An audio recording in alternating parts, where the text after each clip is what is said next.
আসসালামু আলাইকুম ওয়া রাহমাতুল্লাহি ওয়া বারাকাতুহু।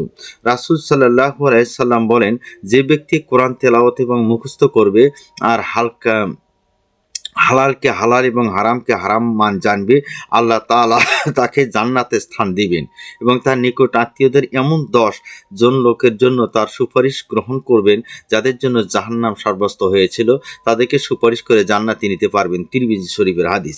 রাসূল সাল্লাল্লাহু আলাইহি সাল্লাম বলেন, যে ব্যক্তি জীবনাকীর্ণ জনের উদ্দেশ্যে কোরআন শিক্ষা করবে এবং কিয়ামতের দিন সে এমন অবস্থায় উপস্থিত হবে যে তার চেহারা বৃহৎ আকারের হবে এবং কিন্তু তাতে মোটেও গোস্ত থাকবে না। তাকে দেখে লোকেরা চিনে ফেলবে যে এই পাপের কারণেই তার এই অবস্থা হয়েছে। বাইহাকি এবং সবুল ইমান হাদিস।